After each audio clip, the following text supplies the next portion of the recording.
Hey guys, hope you're all well. I'm here just to bring you through the top 10. So before we start everything, this is a video sponsored by Bybit. So if you haven't opened a Bybit account yet, go over there and open an account and deposit some funds in there. Hey Mitch, how you going? So let's have a look at the top 10 and see what the cradle zone can tell us. And yeah, let's just read in a bit into this price action. Dan, how are you, mate? Hope you're well. All right, let's have a look. Winston, how are you? Let's have a look and see what it can tell us, because the cradle zone can tell us a lot of things. All right, let's have a look. So, looks like we have somewhat of a bearish candle forming there in the cradle zone. Look, my thoughts on Bitcoin. Nah, Winston, I don't think you've missed much yet. My thoughts on the cradle zone are this. If we see price pull up into this 40,000 level, or even pull up into the zone which it is in now, I would consider taking a short. But it's not there yet for me on Bitcoin. However, some of these two-day cradles will be setting up tomorrow, I think. No? 22 hours from now and one more day. So in 2 days' time, these two-day cradles will be setting up. If we get small bearish candles on these two-day cradle zones, man, I'll definitely be motivated to trade those. But for now, nothing. Now, one thing to remember before I go through the top 10 is this: price does not go up in a straight line. As we know from last year, when we hit the highs of 68,000, we had some vicious pullbacks on the way up, including a monthly pullback. And when price goes down, it does the same thing. It doesn't go down in a straight line. So, in saying that, keep that theme in mind while we go through this top 10 today. All right, let's have a look at ETH. Having a look at ETH. Very similar to the Bitcoin chart, a deeper pullback on the daily. But if we go to the 2-day, which will set up in 2 days' time, if we get a bearish candle there, that is a very fine looking trend. It is. But for now, there is nothing there for us. But there's definitely something to stalk there on the 2 days. My best trade this year so far has been an intraday short on Ethereum, and I would be very comfortable when the time is right to have another intraday short on as well. Afternoon, Dan.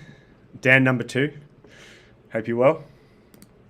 So, nothing there on Ethereum for us. If you're in the community, we have some flat levels to watch, but I'm not going to identify those here. Nothing to report on XRP, just sideways. Now let's have a look at ADA. Remember, price doesn't go up in a straight line. It doesn't go down in a straight line either. So it's very normal to have this buying coming in. ADA, have a look at the 2-day. Nothing. Nothing there. Now on to Sol. Have a look at the 2-day here. This is another really good looking downtrend. Like if we see a small bearish candle close here on the 2-day time frame. Hey Donna, hope you're well. Hope you're well. If we see a small bearish candle here in the cradle zone on the 2-day time frame in 2 days' time, we'll have some very good setups there, guys. Some absolute flawless cradle trades is the word I'm looking for. BNB sideways. Now we do have some uptrends are starting to form. We can have a look back on Bitcoin here. Like we're starting to slowly trend on the fall, but nothing that I'm interested in. I'm really honing my eyes in on these higher time frame shorts. That's right, Mitchell. That's right. And they're messy. These high time frame shorts I'm really interested in, and the cradle zone is so good at identifying them. You know, if we pull back up in that zone, it's really good. Now let's have a look at Luna. Geez, that's a very nice level of resistance coming through here at $52.885. Now, go to the weekly. Let's have a look here. Let's have a look at the daily. Now, is that level relevant? Is the question.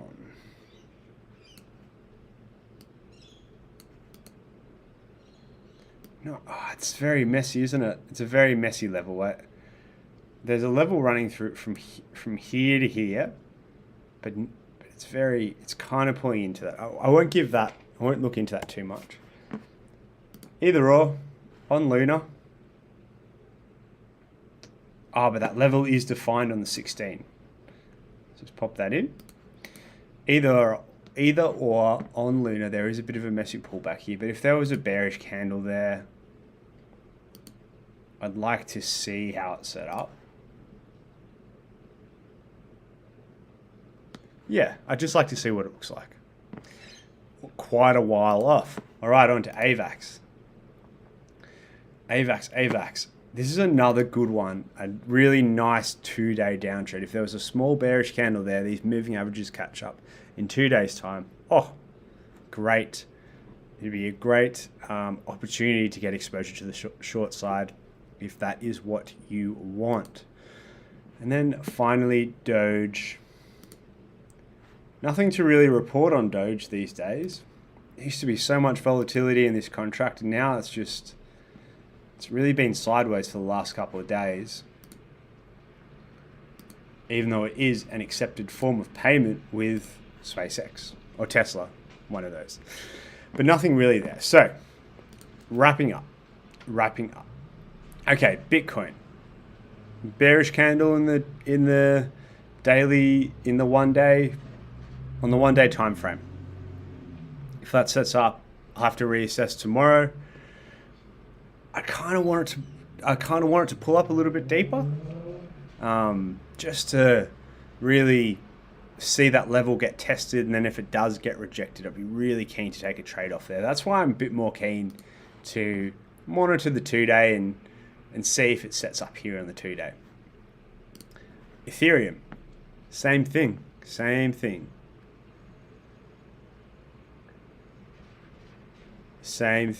Grooms, do you have another watch list? The one on stream seems so short. I have another watch list in the community, mate, which I'll share later in our community, but I won't share that on YouTube. I'm just doing a top 10 here on YouTube today. And there's still a watch list here, but it's an intraday watch list. Okay, Ethereum on the 2-day.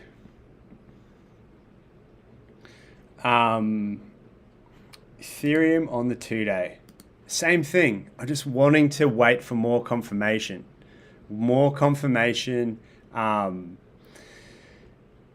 Yeah. If I'm going to go short on the high time frames, I'm really waiting for these 2-day time frames to develop and then to reassess. Winston, do you have any thoughts on the crypto market? Seeing lagging but following the trends of the wider stock market. Good question. Look, it is a big call to say that the crypto market is correlated with the stock market, and the stock market is correlated with the crypto market. It's a big call, and it's really, I think it's, I don't follow that thesis. I think every market's separate, and I just trade what I see in front of my eyeballs on the chart. And from what I could see is the crypto market has sold off. We have some fabulous daily downtrends and some fabulous weekly downtrends. In the traditional markets, they're trending all differently. Some traditional markets are up, some traditional markets are down. I just looked at them earlier, actually. So, yeah, I think it's a big call. I think it's a big call to say those markets are directly correlated. There may be some like macro winds, like everyone's talking about the Fed interest rates and everything. But in the large scheme of things, I think it is a very big call to say they're correlated. And if you start trading based on those markets being correlated, it can affect your judgment when raising orders. That's why I like to keep it simple as well. Hope that's a good answer. LM, not times buying. Coronavirus. Yeah. Well, there's a lot of news out. But look, all I know is one thing is for sure. Long-term cryptocurrency space is going to grow exponentially. And those all-time highs of Bitcoin will eventually get taken. But seeing these daily downtrends in the market selling off a bit is not that surprising, because look how much expansion we experienced last year. I mean, Bitcoin went from $3,000 to 65 or 67,000 US dollars or something. You know, that is 69, almost to 70,000 US dollars. That is a huge expansion to the upside, and to see the crypto markets taking a break and selling off. Fed rates, no Fed rates, whatever the stock market's doing, it does. It's not surprising. The market expanded a huge amount, and now it's selling off a bit, which is what it always does. So that's how I see the markets and correlations. Any more questions, guys? Any more questions? So yeah, just really slow. Yeah. I'm sure it is. And we read those traditional markets with these strategies, a cradle strategy, we can use in all those traditional markets as well. So whether it is the Dixie or whatever, we can use these patterns reoccur through all markets.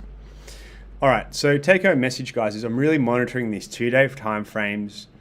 And if I am going to go short on any of these markets, I just want to see that price develop and mature. And who knows, maybe it will in the next, what does that make it? Make it on Friday. So we'll check in again tomorrow and see how the market is. And if you're in the community, we will have a community video coming out soon with some potential trades for the evening session. So as always, please subscribe and like so it can keep our YouTube channel going. We can keep delivering this content. If you don't have a Bybit account yet, go over there, open one, deposit some funds. And as always, I hope you're all well. I hope you're all participating in this market. And thanks for your time, and take care, everybody.